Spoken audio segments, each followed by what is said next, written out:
இன்றைக்கி மதியானம் pepper chicken gravy பண்ணலாம் அப்படின்னு சொல்லிட்டு எங்கள் வீட்டில் சிக்கன் எடுத்துகிட்டு வந்திருந்தார்.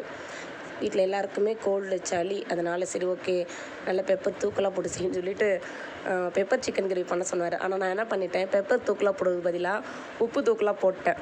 சரி அது எப்படி மேனேஜ் பண்ணலான்னு சொல்லிட்டு பார்த்தா, சரி ஒரு உருளைக்கிழங்கு வெட்டி போட்டுருவோம், அது வந்து உப்பெல்லாம் உறிஞ்சிரும்னு சொல்கிறாங்களேன்னு சொல்லிட்டு நானும் ஒரு உருளைக்கிழங்கு எடுத்து அது 4 துண்டாக வெட்டியும் போட்டுட்டேன். ஆனால் வந்து எனக்கு என்னமோ அந்தளவுக்கு உப்பு அது உறிஞ்ச மாதிரி தெரியல, கொஞ்சம் பரவாயில்ல அந்த மாதிரி இருந்தது. மேனேஜ் பண்ணி சாப்பிட்றலாம் அப்படின்னு சொல்லிட்டு. ஏன்னா ரசம் வச்சுருக்குறாங்களா, சரி ஓகே அதுக்கு இது சரியாக போயிடும் அப்படின்னு சொல்லிட்டு செய்ய ஆரம்பித்தாச்சு. அது முடிய போகுது. இப்போ தண்ணியாக இருக்கு இல்லையா, சரி கொஞ்சம் நல்லா தண்ணி வற்றட்டும் அப்படின்னு சொல்லிட்டு மூடியை போட்டு மூடி வச்சுட்டு இருக்கட்டும்னு அப்படிக்க போயிட்டேன். பாருங்கள் நல்லா வற்றிட்டு இப்போ வந்து சிக்கன் ரெடி. பாருங்கள் உருளைக்கிழங்கும் நல்லா வெந்துட்டு, நான் கரண்டி வச்சு வெட்டி பார்த்தேன், நல்லா வெந்துட்டு. ஓகே பார்க்கறதுக்கு எப்படி இருக்குது, சூப்பராக இருக்கா? ஓகே ஆனால் நல்லா தான் இருந்தது.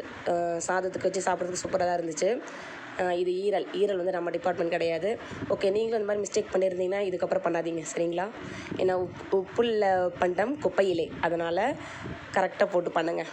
சாப்பாடு ரெடி ஆகிடுச்சு, நாங்களாம் சாப்பிட போகிறோம். உங்களுக்கு இந்த வீடியோ பிடிச்சிருந்தா லைக் பண்ணுங்கள், சப்ஸ்கிரைப் பண்ணிவிடுங்க, பக்கத்தில் பெல் ஐக்கனை கிளிக் பண்ணிவிடுங்க. ஓகேவா ஃப்ரெண்ட்ஸ், தேங்க்ஸ் ஃபார் வாட்சிங், பாய்.